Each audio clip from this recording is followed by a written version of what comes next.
Good morning, ladies and gentlemen.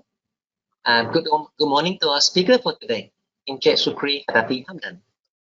Hi, It is Lawrence. my Morning. pleasure. Hi, Syukri, how are you? It is my pleasure to welcome everyone here who has joined us. Thank you for taking the time to attend this webinar today.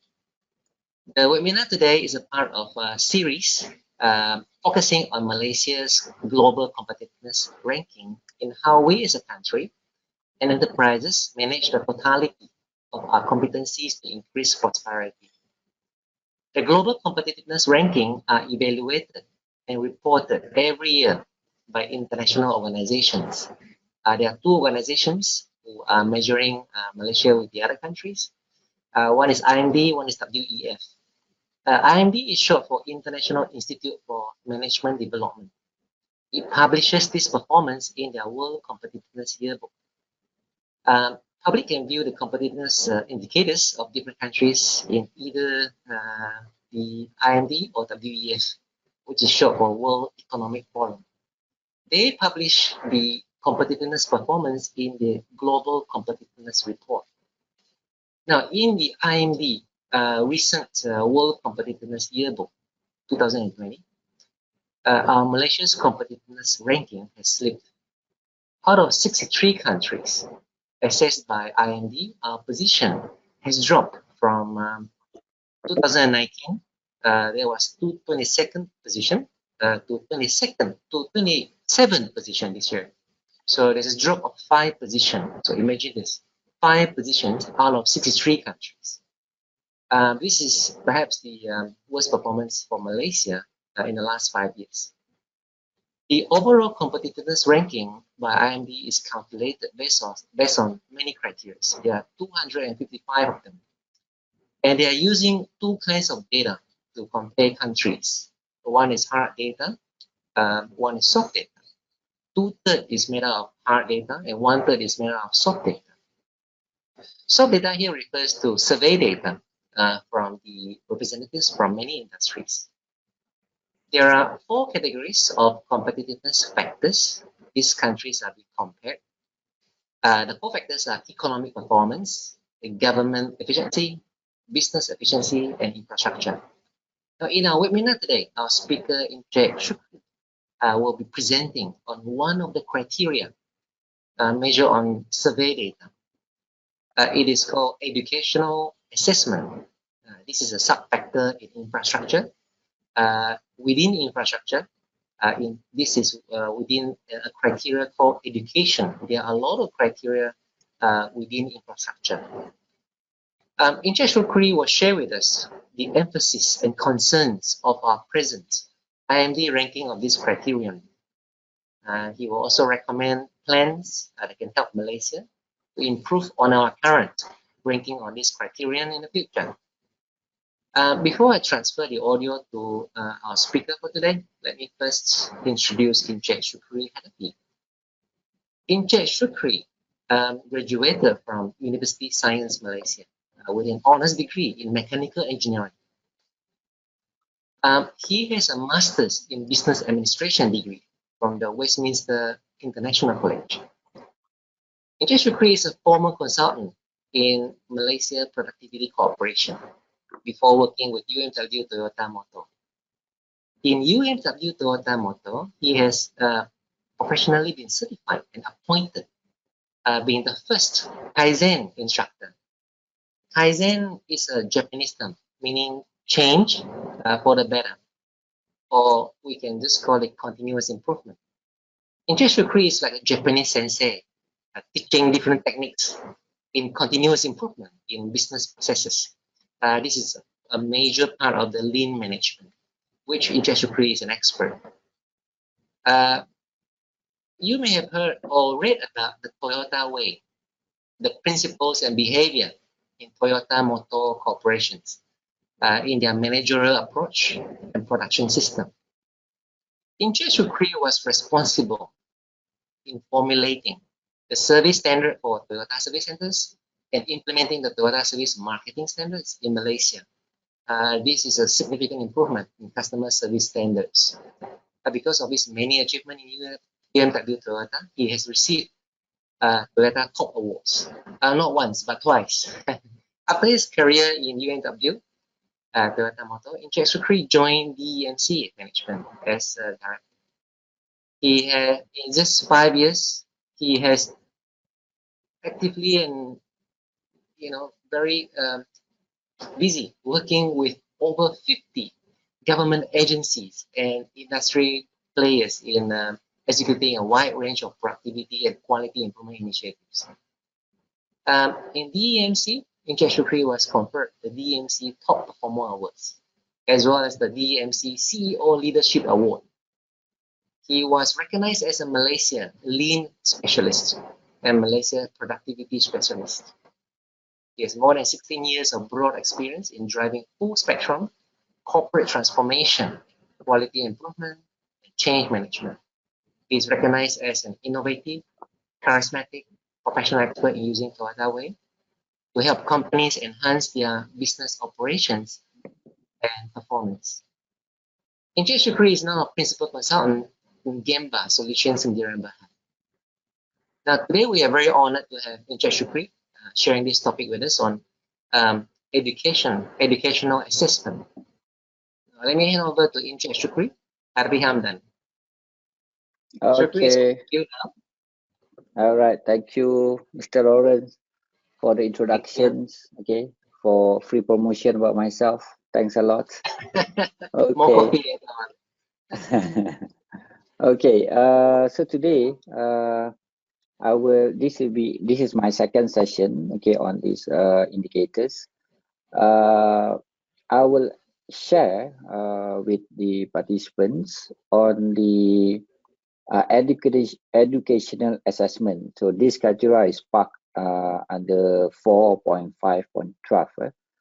So let me explain a little bit first about what is this educational assessment is all about. Okay, before I start, from year 2017 to 2020, education sector in Malaysia shows a decreased ranking. This is as a whole. From 40 in year 2017 to 34 in 2018, and it has increased a little bit to 35, ranked 35th in year 2019, and after that it drops back, okay, to 37 in 2020. All right, so basically that is a general idea of where we are in terms of education sector in this World Competitiveness Yearbook.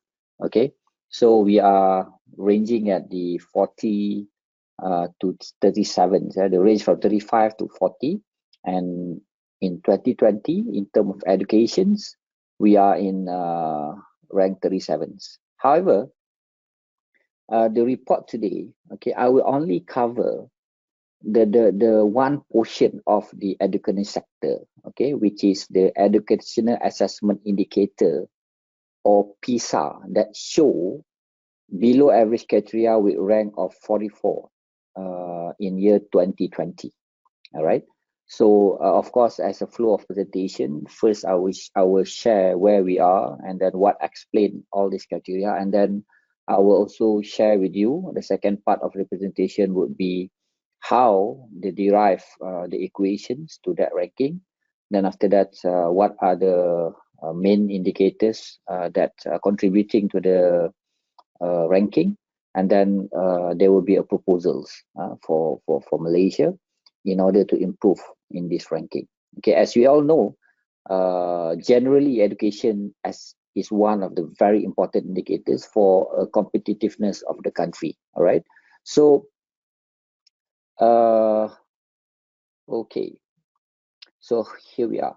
All right, so in the IMD World Competitiveness Report, in year 2019, our ranking is at 41, 41, with a value of 445, and then in year 2020, both the value and the ranking drops.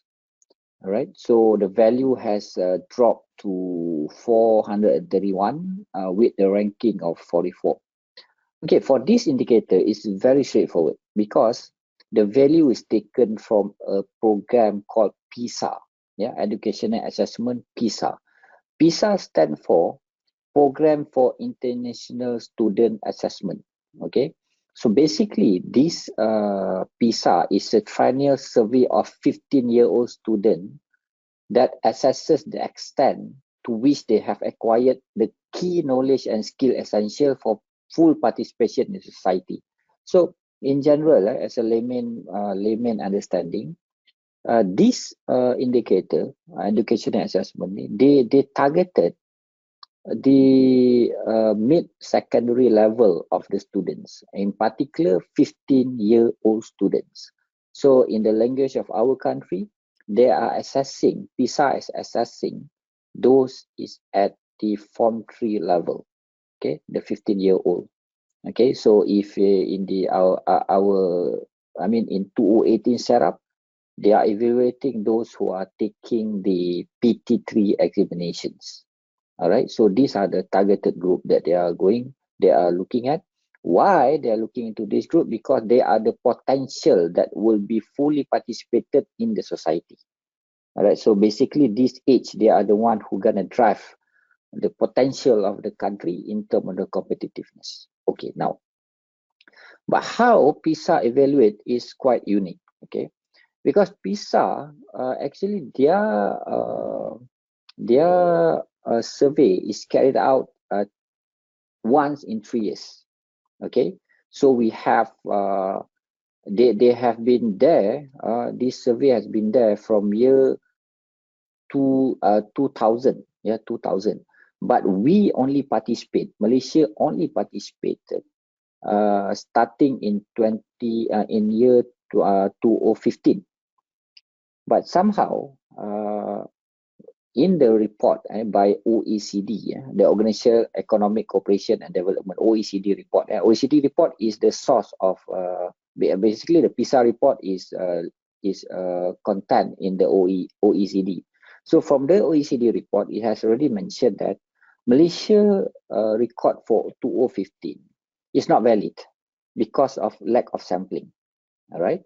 So in year 2015, result from Malaysia cannot be compared to the result from previous year or to those from 2018 due to potential of bias introduced by low response rate in original PISA sample. So they are clearly indicated in OECD that our sampling for 2015 is not right. Okay, so PISA 2018 result fully met the technical standard. So if you look at the year 2020, okay, 2020, actually, this 2020 is taken from the survey of PISA in 2018 because the 2018 results or 2018 results, PISA result was only established in December 2019. All right, so that figure is used for the reporting of WCY for 2020. So the big question mark is that how did they equation for 2019? Because in OECD, they already mentioned that 2015 report for Malaysia is not valid. All right. So that is a first concern. But let's focus on this 2020 result. Okay, because in 2020 is very structured, and we already confirmed that the 2018 result is valid. Okay. Education assessment shows below average criteria with rank of 44 in 2018. Okay, so why I said it is below average? Because as we compare with the all the countries' participations, our score is below average. Okay, below average of the participating countries. I will show a data on this after this. All right. Okay. So let's I will share with you what is this educational PISA is all about. Okay, this is a program of international student assessment.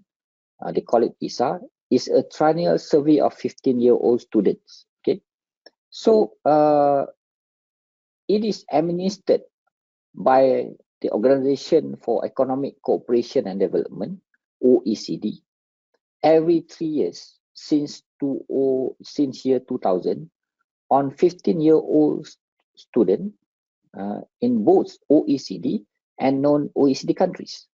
But the key points here, they will only do evaluations to those at school, okay, not the one who not going to school. All right, so this is only for students, 15-year-old students, and they are doing it in both OECD and non-OECD countries. Just for your info, Malaysia is listed as the non-OECD countries.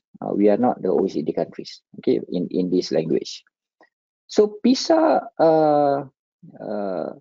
aims to test literacy and competence of students in 3 fields.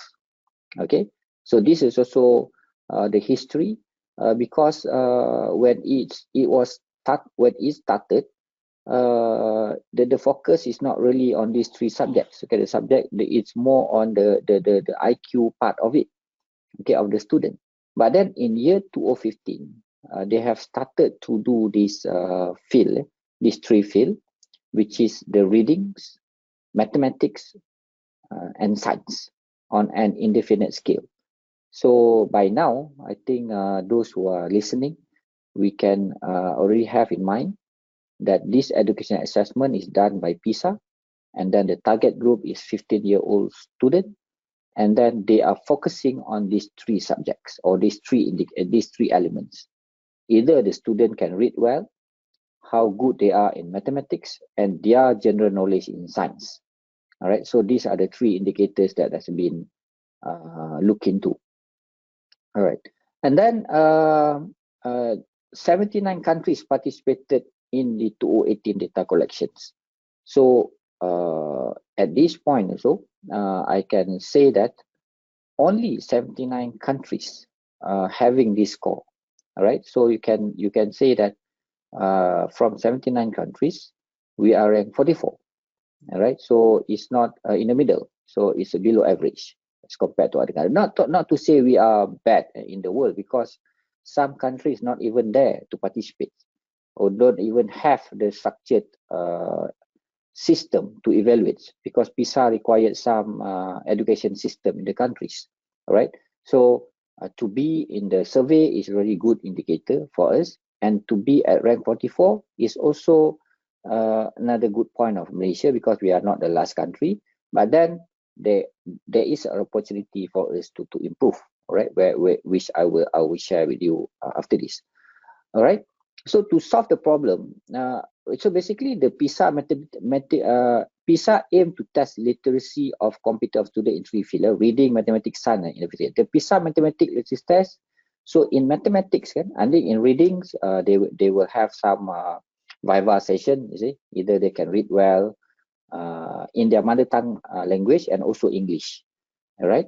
So for mathematics literacy test, they will ask students to apply their mathematics knowledge to solve problems in set of real world context. Okay, it's not 1 + 1 = 2, and then either they know how to do equation. No, but they will ask the students to apply their mathematics knowledge, okay, in the real world context. So that is the question that we'll ask. You see, I have seen the question, and I will say at my age, you see, yeah, already have degree. It is difficult. I can say it is difficult, all right, because it's not a straight answer. So you need to think, and then you need to apply the knowledge. Okay, and to solve the problem, student must have activate several mathematical competencies, as well as broad range of mathematical context knowledge. Okay, if you memorize the formula, you will not able to answer that questions. All right, you must be really understand the concept of the equations and whatever concept that you have discussed, you have learned in the school. And PISA claim to measure education application to real life problem and lifelong learning. Okay, so PISA also assess student in innovative domain. So basically that is an idea. I'm just sharing an idea. What is the question is all about. Yeah, so 3 criteria, and then when they ask it will relate the knowledge to a real world context. Okay, so that is the PISA. Okay, now let's look at the figure. Yeah, I think it's too small, but it's okay. I will explain. Yeah?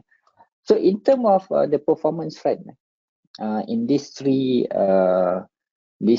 criteria,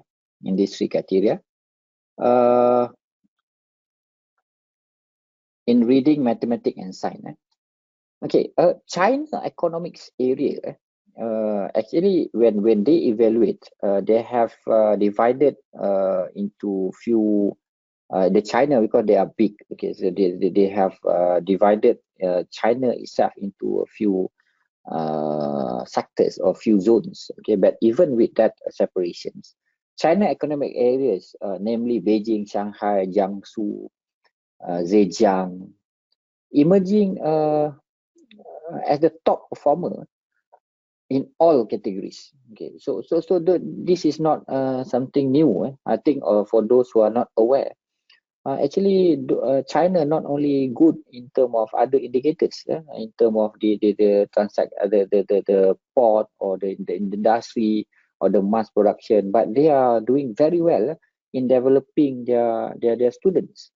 Okay, yeah, of course, English is always barriers, but then in this survey, they are using the mother tongue or the national language as a main indicator. So as long as you can read and then basic English, and then you know how to apply the mathematics and science, all right, so that is a good indicator. All right, so from the survey here, you can see that our neighbor Singapore rank quite high. This one is if you look into this the reading, mathematics, and science. Singapore is up there in the second, where if you compare, Singapore's in terms of reading is 549 the score, and then in terms of mathematics is 569 and science 551. Compare with us, Malaysia is only 415, 440 and 439, 438. So from this figure, I have no plan to describe each one of the countries, but then that shows from the participating countries where we are. Okay, we are just slightly above Brazil, and then Jordan is above us. All right. So if you compare to other countries like Singapore, they rank second in this what you call this, in this indicator, and then Japan also rank in top 10. All right, and then we have a country like Thailand is below us, and then Philippines also below Malaysia. So from this figure, it shows that by mastering English language is not a main indicator, all right, a main driver to achieve good in this score, in this indicator. All right, it's more on how you put in the syllabus into the real world situations. Okay, how you drive or you structured the syllabus of the at the school to relate with the real world applications. It's not only about memorizing the syllabus and doing well in examinations. All right, so but you have to know how to apply it. So that is the main indicators. So you can see the country like Canada, Ireland, Korea, Switzerland, States, and Australia, German, all these Europe countries.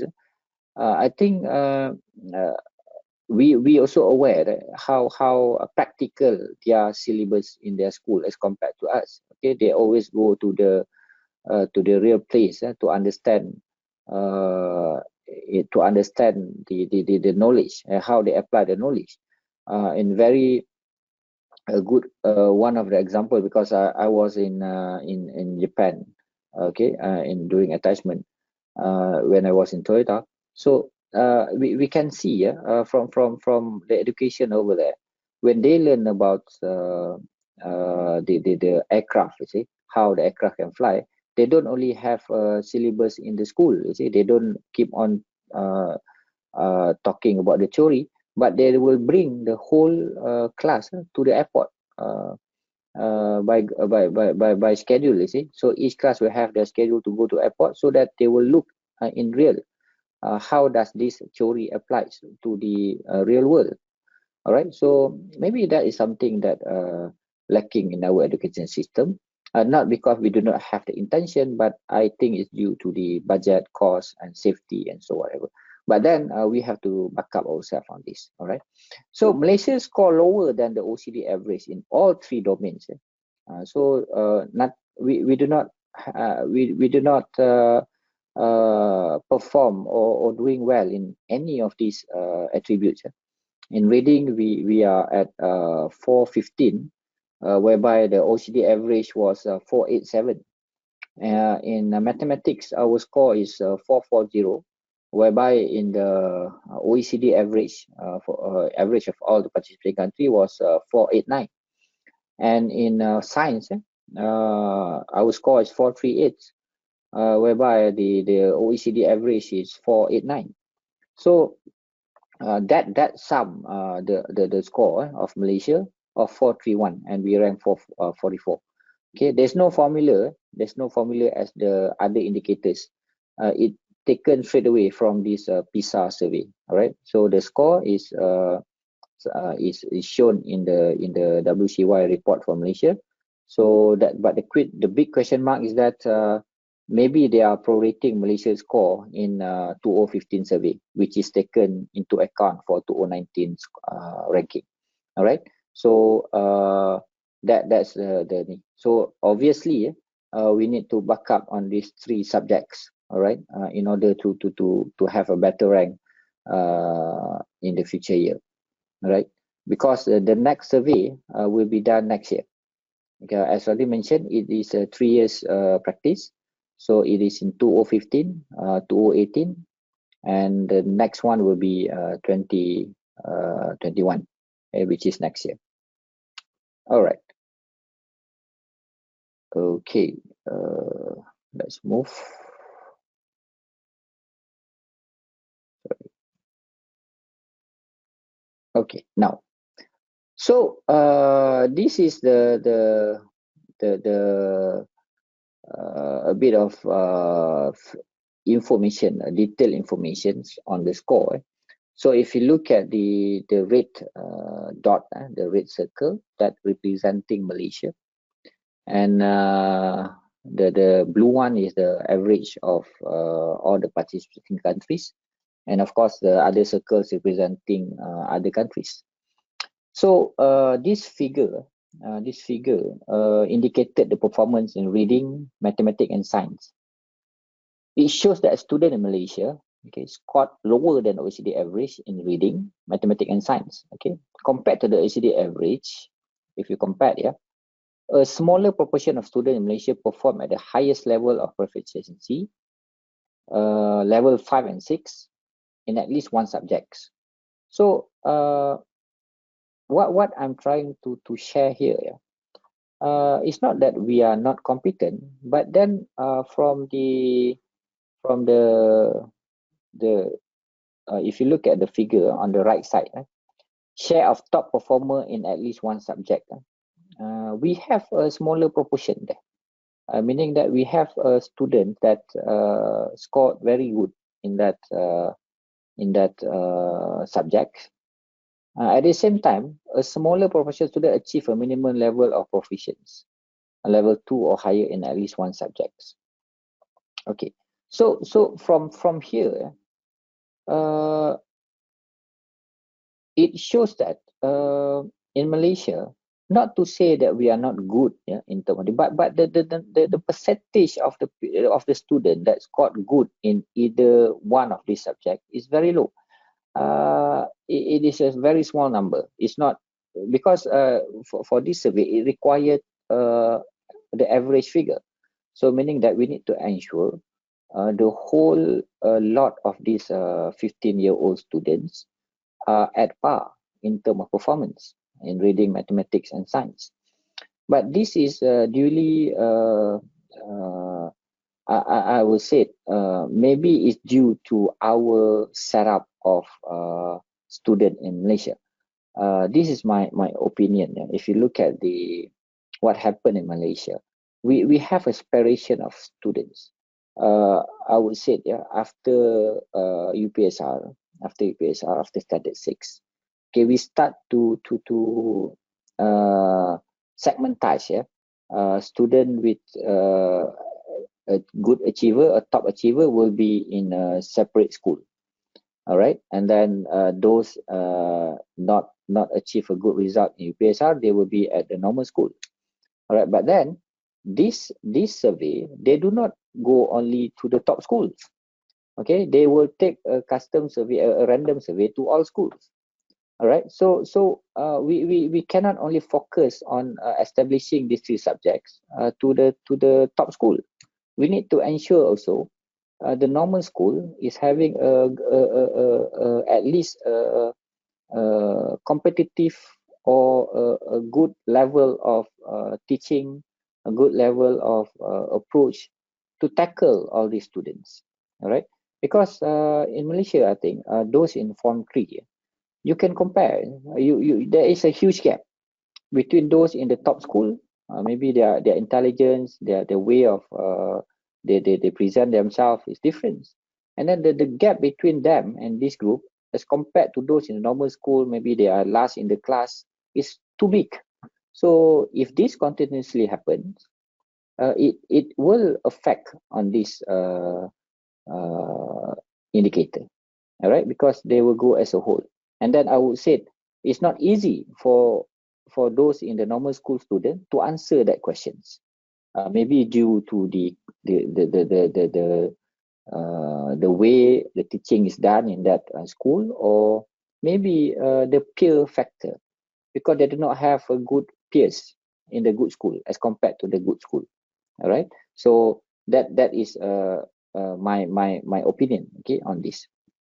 So in Malaysia, mean mathematics and science performed in 2018 survey, which represented 2020, lay above the performance observed in 2019. So when the country first proceeded in the PISA, so it shows actually in what I'm trying to say is that okay, here, mathematics and science performance in 2018 lay above the performance observed in 2009. So you can say when the country first participated in PISA, okay, in year 2012, of course, data is not valid because we don't have enough sample. So you can see here in reading, the improvement is too slow, or too is not aggressive. You see, so from 415, we goes up to 415, only 1 point. Okay, only 1 point. So we need to back up on the readings. Okay, so we need to ensure that our student there at the 15 years old student is at least good in reading.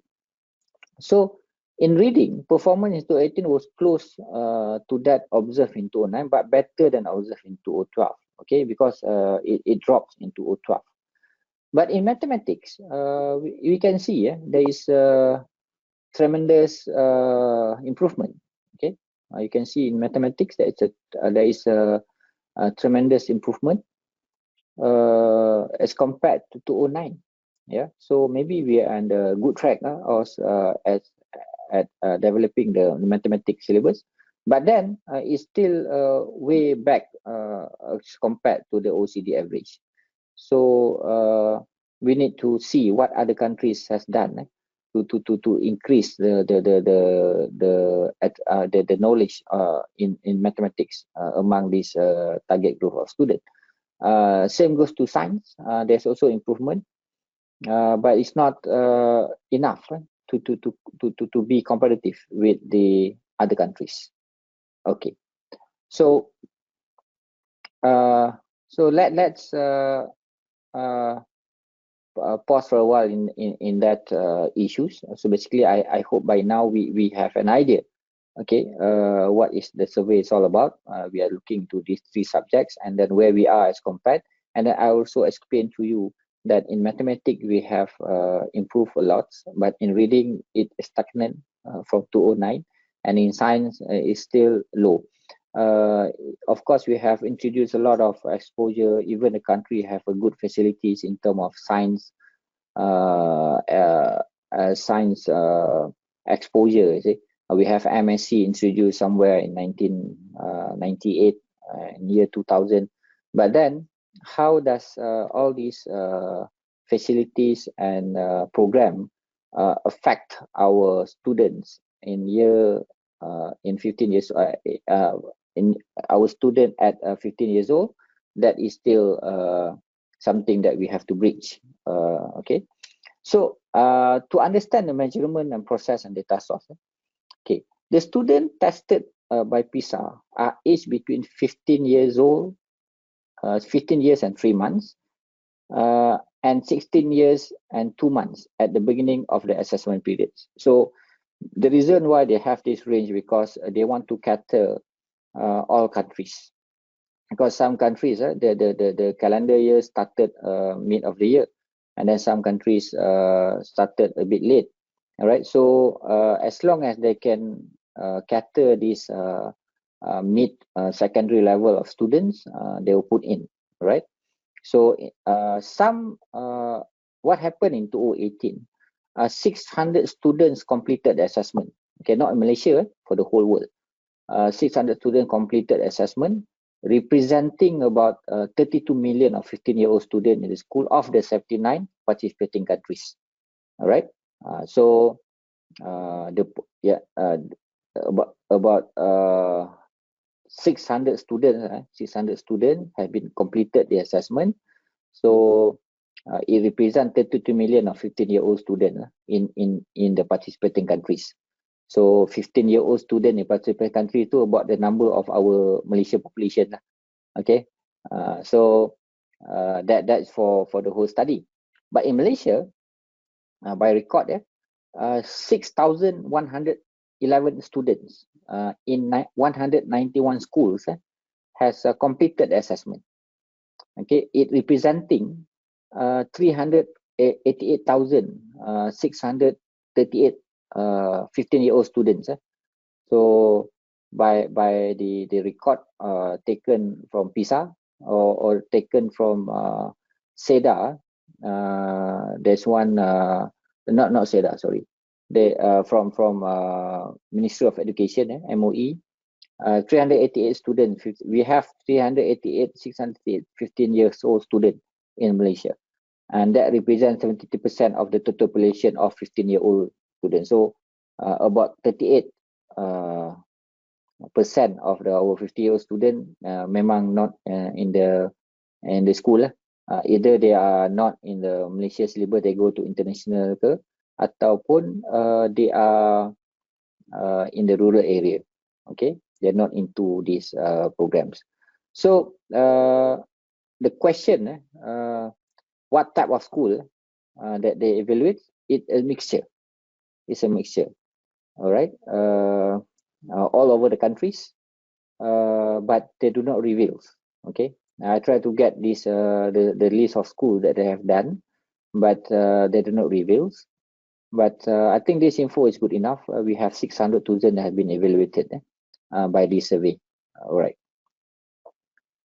So understanding, okay, the method, it is a computer-based test were used in most countries, which the assessment lasting a total of 2 hours. Okay, 2 hours for all the subjects. In reading, a multi-stages adaptive approach was applied in computer tests, whereby students were assigned a block of test item based on their performance in preceding blocks.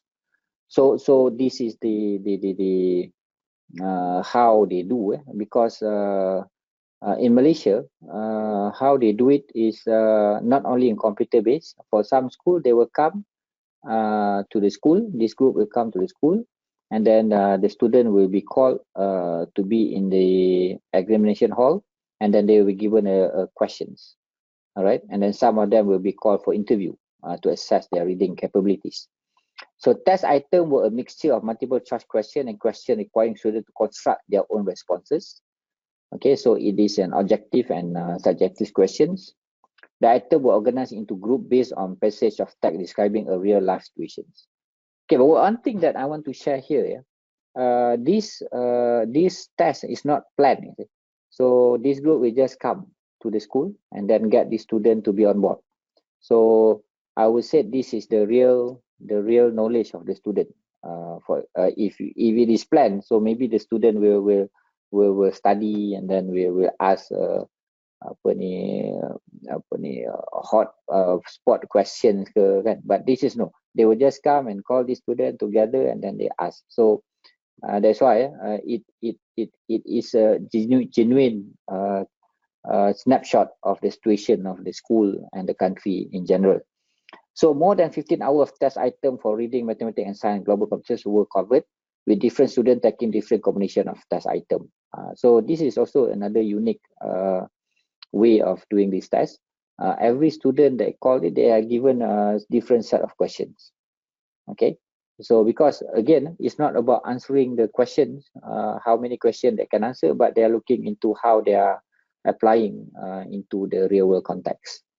Okay, and then the key authorities in Malaysia, government of 36 member states and 17 non-member economies, with the goal to shape policies that foster prosperity, equality, opportunity, and well-being for all.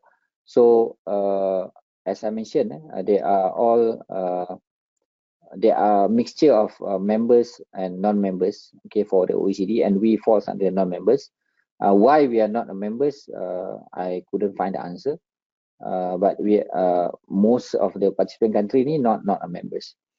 Okay, so in Malaysia now, of course, Ministry of Education, MOE, they are the one who are responsible to do the survey.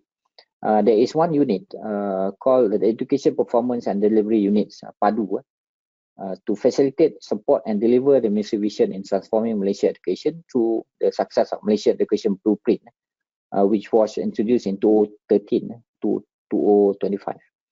So this unit is the one who responsible to carry out the survey in Malaysia, and the fact is that they are the one who conducted the survey in 2018 for Malaysian students, involving 191 schools and 6,000 students. So they are also responsible to take further action to improve the ranking, okay, for these indicators. Of course, this is not the only indicators they are responsible. I think there are other indicators so they are looking at. All right, but basically they are focusing on the developing the students or the young generations to cater the future needs of the country. Okay. Okay, so in Malaysia, yeah, based on the survey tadi, 50% of students state at least level 2 proficiency in reading, whereby in OECD average is 77%. So I just summarize here so that we have a better layman understanding. Only 50%. Why? Because level 2 is the level where we can say they are up to the standard. Okay, there are 3 levels, kan? Level 1, 2, and 3. 3 is good. So they use this level 2 as a benchmark. Okay, so in Malaysia, kan, only 54% in terms of reading attend the level 2, whereby in the OECD country average is 97%. In mathematics, 59% of Malaysian students attend the level 2. So from here, kan, just now I already shared with you, 38% of Malaysians in this age not in the school. That's one fact. And number 2, those are in the school, only 59% of them attend the level 2, meaning meet the global standards. Another 41% required aggressive actions, either by students themselves, or by the parents, or by the teachers. So that's what we have to focus. Yeah. And then in terms of science, 63% of students in Malaysia attend level 2 or higher science. So this is I would say something good, but maybe it's due to our adaptation of the technologies in Malaysia is quite aggressive. All right, I think those kids in standard 1, standard 2 pun they are very well versed in iPad, in using the electronic gadget, you see. So that contributed to this. So it also proven that a syllabus of the school is not the main driver for this, yeah, but what the country provide to this student, okay, how they can apply the knowledge that they learn in the countries in the school to their lifestyle. Okay, it is I would say not good if we learn about Archimedes theory, for example, but we never expose this student to the real ship. Okay, so we need to look into that. All right. Okay, so there are many initiatives that has been done by our Ministry of Education.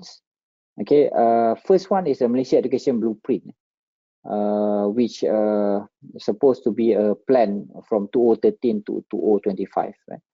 So the description is incentive for better preparing Malaysian children for needs of the 21st century and increase public and parental expectation of education policy. So to establish education performance and delivery to facilitate, PADU to facilitate, support and deliver the ministry vision in transforming Malaysia education through source of success in Malaysia education blueprint. So this is something that already in the pipeline, okay, but hopefully it can be in the budget 2021 for this.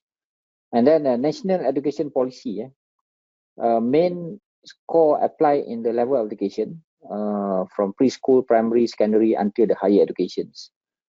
So in budget 2021, this is what we propose: a national curriculum from primary to secondary, national unity through education, national education assessment education program. So these are the plan for the national education policy. But this is what the recommendations to improvise on top of the two policy that we have already established.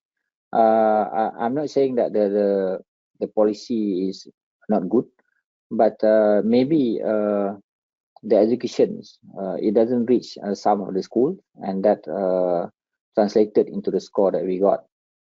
Okay, so the recommendation for this indicator, education was highlighted as one of the main core to feature prominently in the upcoming budget 2021.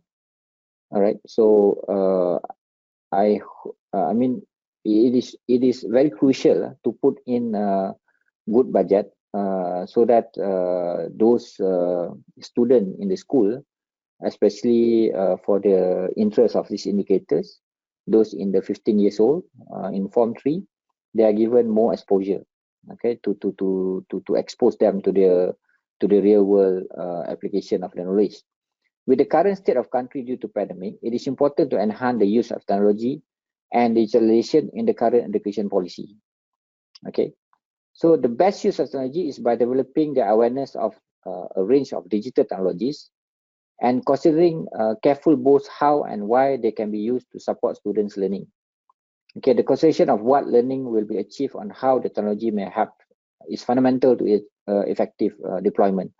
So what I'm trying to recommend here is that we need to look back into the syllabus of the student in Form 3, and then we need to adapt the use of technology to show to them, okay, what is the real world, the real example of whatever theory they have learned in that syllabus. And then number 2, more effective engagement among the government, teachers, students, especially the community.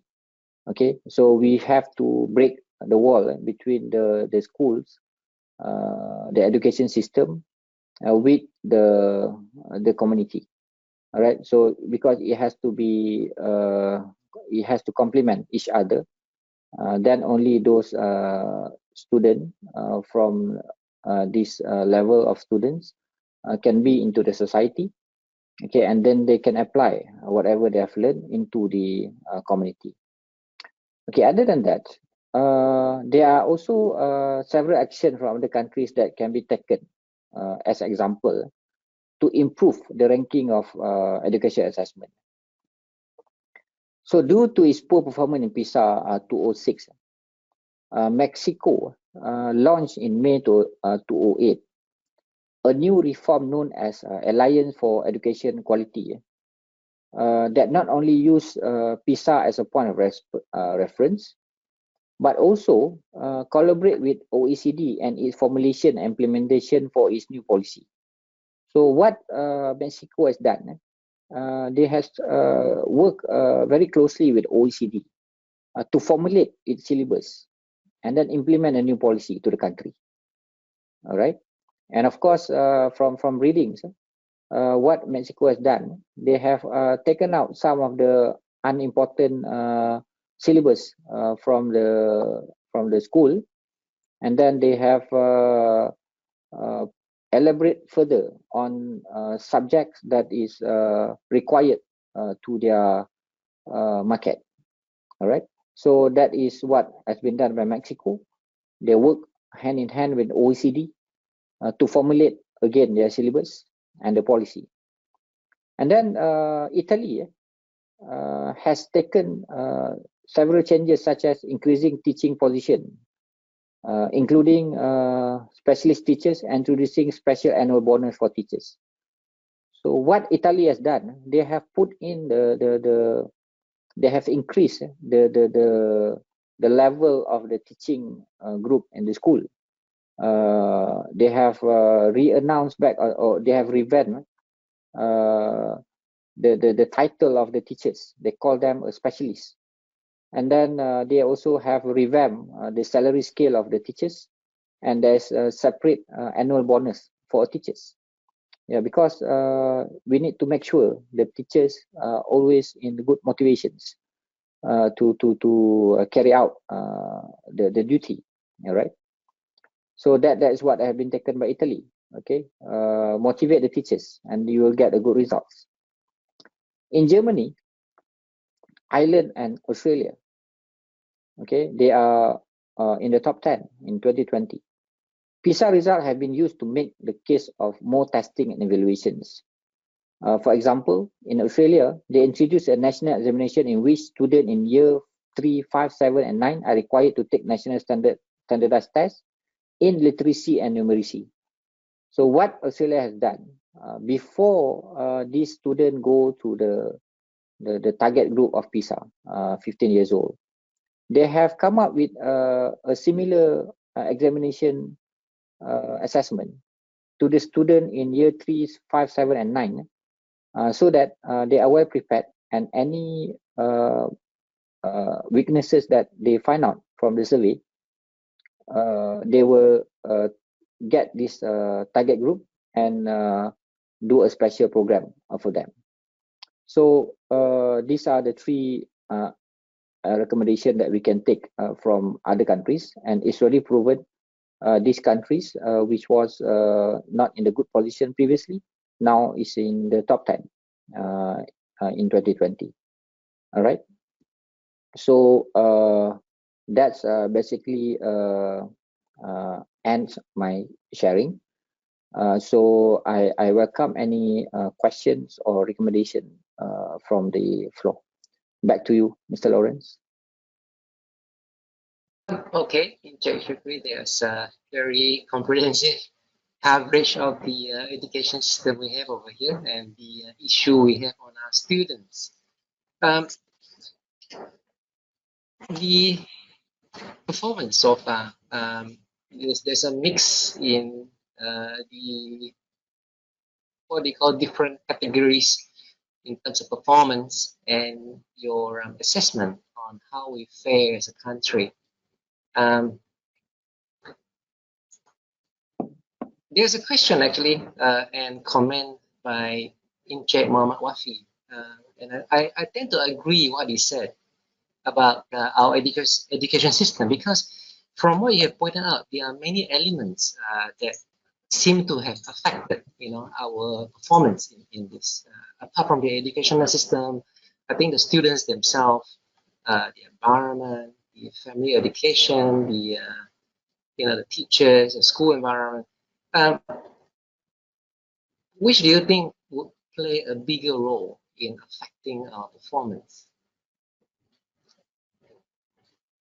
Do you think Okay. educational system seem to be the what do you call, the bigger party to perhaps need to do something to change this, or it Yeah. has to rely on other Uh, factors as well? yeah, of course, in the education sector, there Mm, are many more indicators that are not only targeting on this 15-year-old student.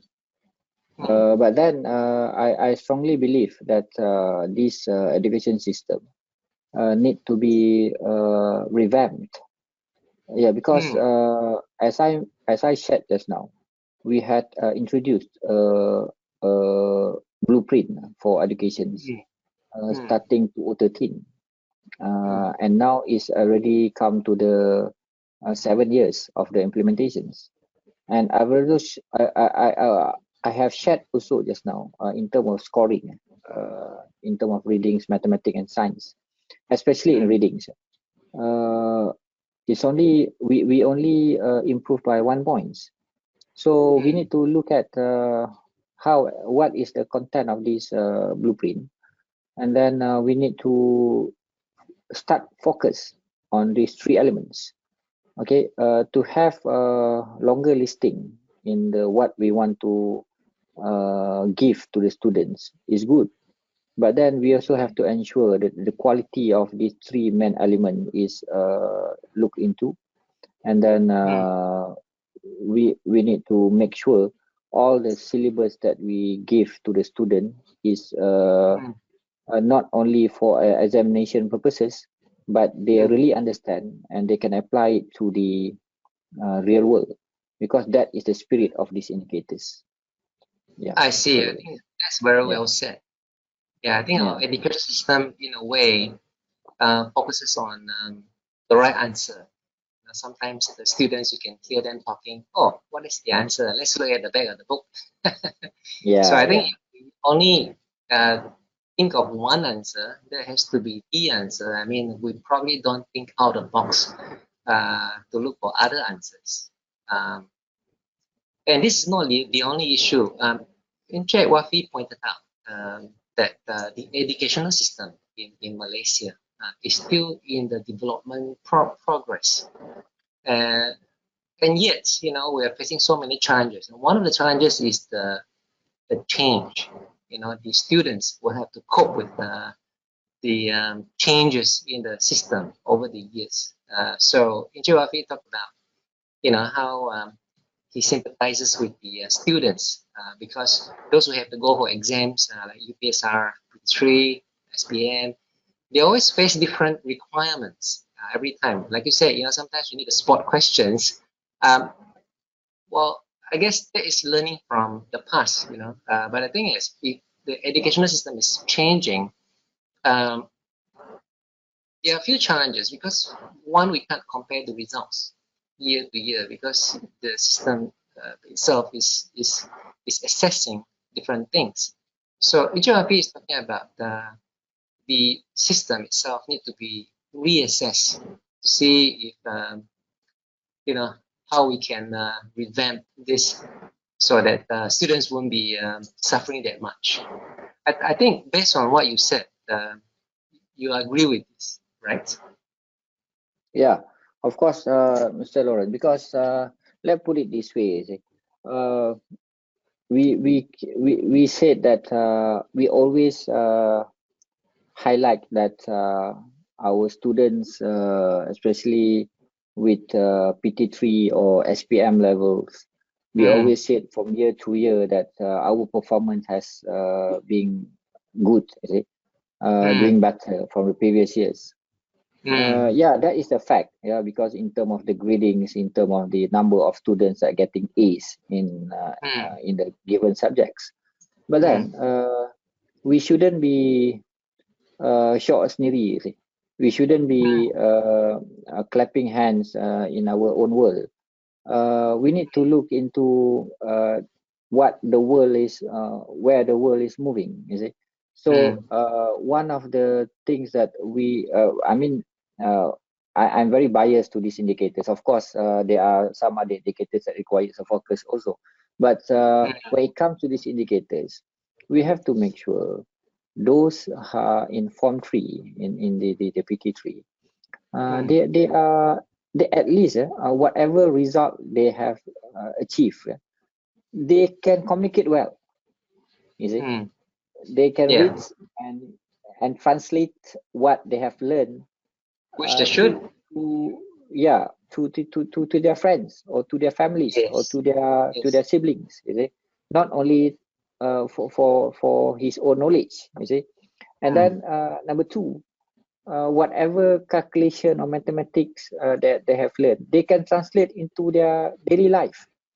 Okay, when they go to the market, they know how to equate, they know how to compare which one is cheaper, which one is the best buying kind of things. And then in terms of science also, I think we are in the school, can we learn Newton law 1, Newton 2, Newton 3, and then a lot of theory. Yes. But not to say we do not apply, but the opportunity to apply to is not being exposed. So for those students in Form 3, we need to create more experimental experience to them. You see, bring them to the real place. Now airport is quite empty, because there is no very less flight out and in. You see, use this. Maybe we should use this opportunity to bring the students. But again, we have a limitation of COVID and so on. But then, when you go to the countries like in UK, in Japan, it's a normal view to see students running around at the railway station, or sometimes at the airport, and sometimes at the industrial, the factories. You see, because this is part of the education. It's part of the syllabus. They have to visit the real place so that they will understand. And some of them, when they go back, they start asking questions, because they see the issues. You see. But if you just look at the theory, we are talking about the ideal things. All right. So that's why I agreed with Mr. Wafi just now. We need to revamp. As we already have the target, or maybe the driver from the indicators, not only from this indicator, but maybe from other indicators, we should strengthen back, and then we should work hand in hand with OECD, to get the right formulations. So that's There's my so many issues over here that you have pointed out. Sometimes people are overwhelmed on where to start. I mean, the NET and the educational blueprint is already in place. But the thing is, talking about this revamp, should we go back to drawing board to talk about whether our system is actually on par with the international standard, whether the level, like you mentioned about the different levels in math, science, and reading, is our system really aligning, to perhaps OECD standards when we gauge the students? I tend to think there must be things that we are not doing up to par yet. Otherwise, why are we below average? And the gap is not a small one. So I think this topic stirred quite a few reactions from the audience. Let me read the other two questions to you. The other question is from Muhammad Aizuddin. Aizuddin asks if the indicator that we're talking about today, the assessment PISA survey, does this indicator differentiate the performance between the government school and the international school in Malaysia? Okay. I think you mentioned something on that. So that's a very good question, because this is the first thing that I I really concerned, okay, when they ask these questions. So the answer is actually no, because they do random survey to all schools, including the international school.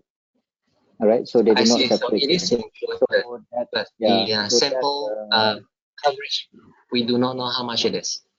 they know 191 schools in There's a Malaysia. lot. So that's inclusive of the international school. Again, I would like to re-emphasize again. Uh, they are looking into the application of knowledge. So Mm, if they go to international school, they will ask an English question. If they go to a normal school, they will ask either Malaysia, Bahasa Melayu, mm, Chinese, or in mm. Tamil. So I I see. think English is not really a concern, a driver here. Where it's Mm, more the mm, mm. level of thinking of the students. Yeah, hopefully that I answer your think, questions. well, I'm not sure the intention of Muhammad Aizudin's question, but I think perhaps he's thinking along the line of the different capability level of students. I think there could be a difference between Yeah, government school but and international school. y- Yeah. yeah, but again, one point that I want to share with the question just now. If you look at these figures on the right side here, Mm, mm, that's why mm, we have this issue in Malaysia.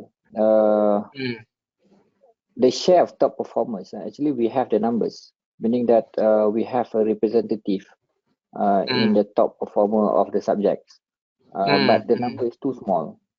So that mm, numbers does not enough to carry the others in that particular knowledge, or that particular mm, subjects. So mm, your this might there's no data on this, but I assume that those in the good school and international school is the one who are in this sampling, because mm, they have been maybe the syllabus over there is different, it's more practical, and then they contributed to these numbers. But then mm, again, to have this set up in Malaysia is good mm, for this group of students. But then the spirit of these indicators requires mm, the whole system to be revamped. All right. mm, mm, So mm, mm. yeah, that's the point that I want to share. Yeah. I see. Well, there's an audience who seem to disagree. This Mhm. is a good indicator. Well, Yeah. let me read it out. I think it's a food for thought. Um, this is from Muhammad Cairo Hakimin Zainul. Um, he well, he's asking a question about this indicator. He wants our opinion or your opinion, whether it works for us, and does it matter at all, to have this indicator or not? Because to him, sometimes having a variety of assessment, that means you have more assessment to compare countries, or even this education, it will bring more problem to the students. More importantly, he thinks the teaching and the consistency of measurement should be more important. And then he said OECD should not be the kiblat for Malaysia. What do you think? I think, in a Oh. way, the idea is that Malaysia is not even an OECD member, like what you have just pointed out. I think OECD is, to some, referred to like a rich man club. We are not even surpassing middle income yet. So I think to compare us against the other OECD countries, sometimes the background, the assumptions may not be the same. So I think he thinks that this is probably adding more problem. What do you think about that? Okay. I I I do respect that opinions, right? Because I think there are too many things that already in the bucket of our education system in Malaysia. But I would also agree that we have to be in the right pipeline. You see, it's okay. I'm just giving some example. It's okay for us to have a bad football team, but we have a good coach. All right. So at least we know that this coach will guide us to a right attribute of football, so that we learn the right things to be the top team one day. So I know that currently there are too many things that have been introduced, and sometimes it will jeopardize the focus of the students. But then it is also important for us to make sure the education system that we provide to the students are relevant to not only domestic market, but also international market. COVID-19 had showed us that this world or the map is no longer have a border. Okay, Mr. Lawrence currently in Kuching, and I'm in KL, where the participant is all over Malaysia. So just imagine in the near future, maybe the job vacancy or the job opportunity not only in Malaysia. You can be in Malaysia, but you can work in other countries. So what if we stayed with the current education level, and the world is looking for a candidate based on these indicators? Then there's a big issue for our students. All right. So yes, maybe we should start something, but not that aggressive, so that our student will stay focused in this in the syllabus, and it will be gradually changes. I respect the opinions, and I agree in that angle of the students. Okay, so Lawrence, yeah. yes, I think this needs to take time. Sometimes a bit of competition will do us some good. To know that how we fare in different situations and different locations. Maybe they'll give us some idea about how we can improve going forward. Yeah, I think like what you said, we should take it as an opportunity instead of a threat. If we don't embrace the opportunity, we may not advance. So like you said, the coach plays a very important role in shaping the team. So I think the mentality here is that the children learn from us. If we embrace the opportunity, the children will surely advance forward. But it's interesting you're talking about the COVID situation here, that we all become borderless. Because there's a question over here from J. Muhammad Khairul. Taking into consideration the COVID movement control we have for now. He said the educational assessment is on the right time to be revamped, because exam is not a good option anymore. Maybe we should grow and move forward without the exam. What do you think? Yeah, again, examination is something good. I mean, all these indicators is part of the examination, not only this, all other indicators. So with the exam, we indicate where we are. All right. For this COVID, examination, my opinion, we should have more examination, because the student is, but we need to give a right syllabus to the student and assess them well. But when we give exam, it shouldn't be on syllabus base, but it should be on the application of the real world, as what these indicators always emphasize. All right. So if there is no exam, how you want to evaluate? Because if it is as a normal school days, we can physically see the students. You see, we can have a sense Yeah. either they're on Yeah. track or not. But if there is no exam, as for now, most of the students, I mean, in Klang Valley, they are at home, study at home, as we wish. But yeah, how do we evaluate that these students are studying at home or not? I think it's through exam. Maybe you can take different My forms. opinion, You know, it doesn't have to be paper yeah, and yeah, pen. yes, Yeah. because Because you the issue is during our time. I mean, we always scared of the examination because the examination is too complicated and it will it will ask everything about the books that we read. You see, even so now, if Syukri, yeah, even even now, you see? So yeah, yes. so I mean, it can be something interesting. It has to pursue the intelligence of this student. You see how they react to the society, how they react to the real situations. So if that can be done, I think it will be the student will be looking forward into this examination, so called.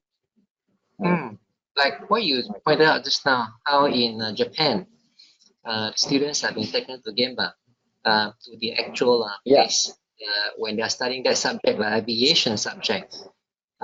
So instead of like being locked behind doors to study for exams, maybe it can take the form of field trips, like you said, you know, because you also pointed out one of the criteria in PISA is not just reading, maths, and science, but innovation.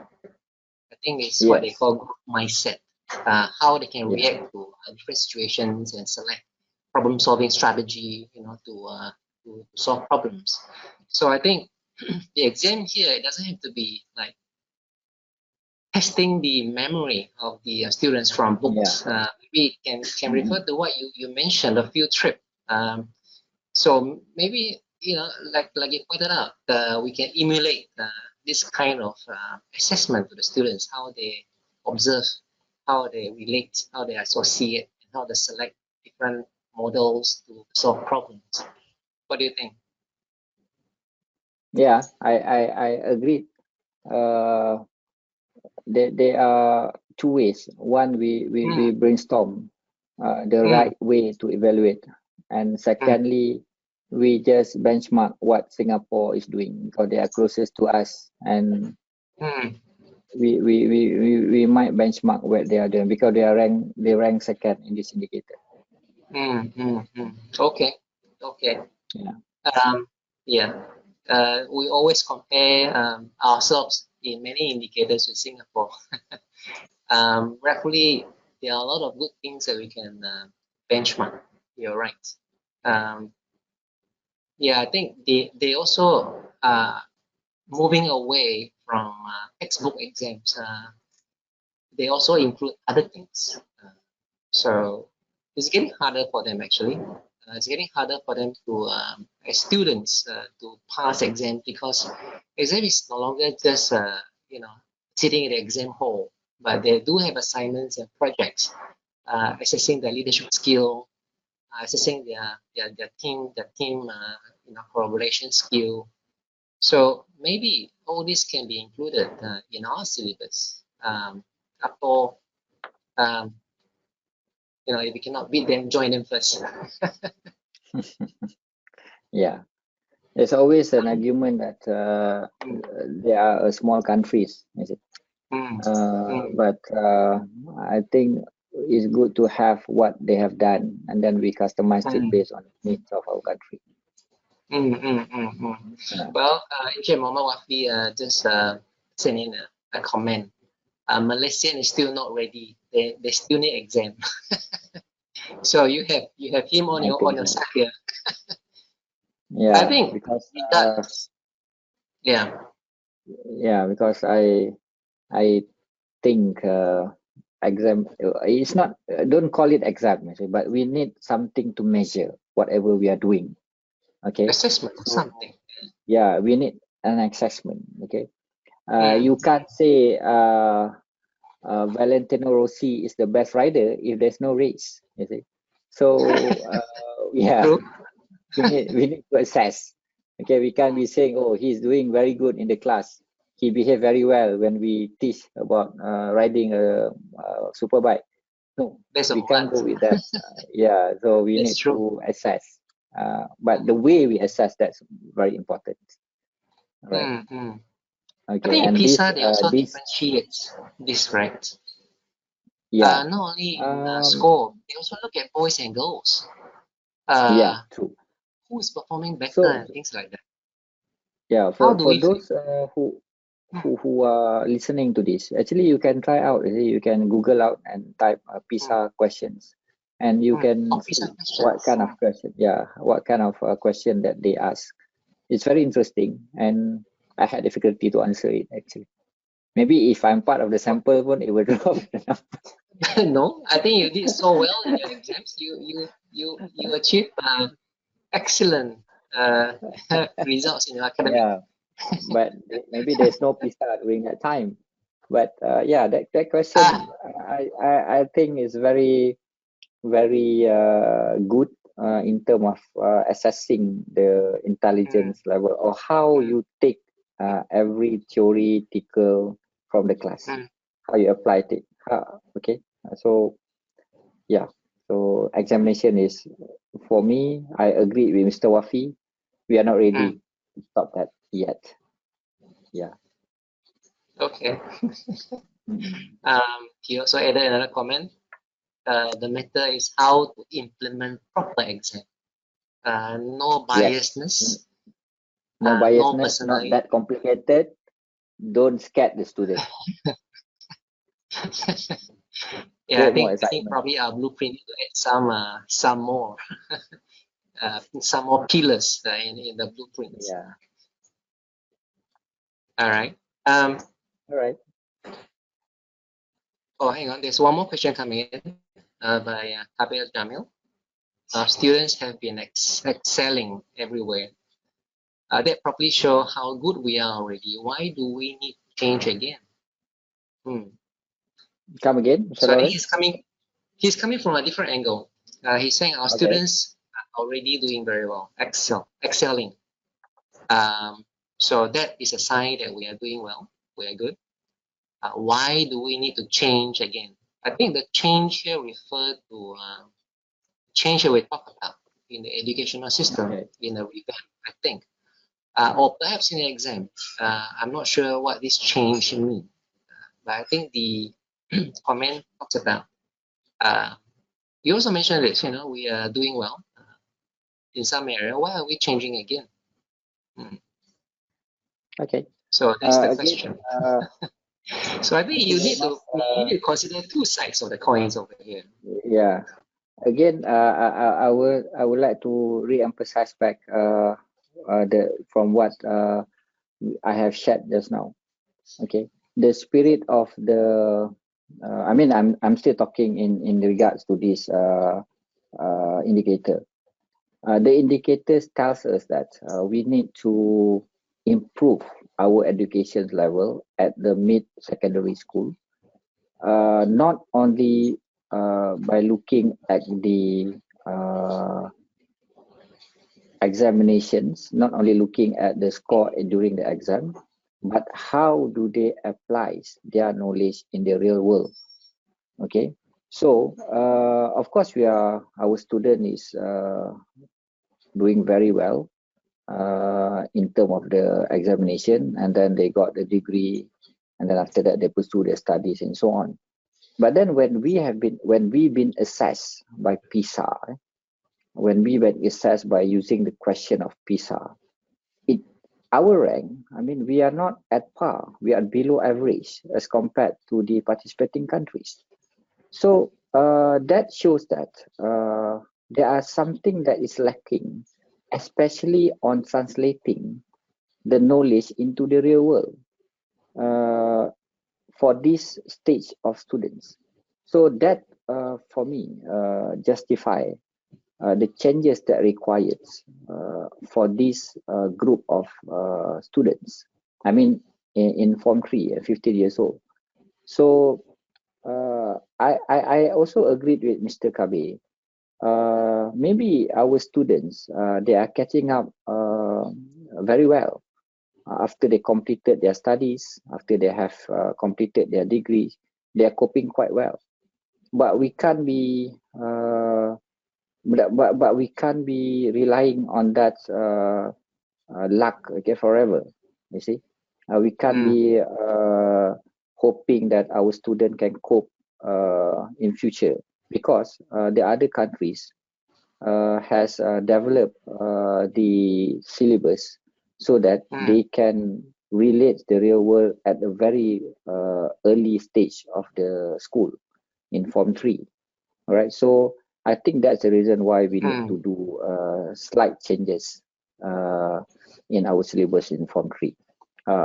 Maybe the in term of if that can happen, I think the syllabus in the degree or in the university can still remain as a spirit of that, but we have to change it a bit in the mid secondary level. So that's my answer for Mr. Kabe. Very well said. I think you have covered it very well. Do you also know if PISA changes their questions from time to time? Are their Yes. questions the same, or Yeah, they actually they progressively modify and enhance the questions? okay.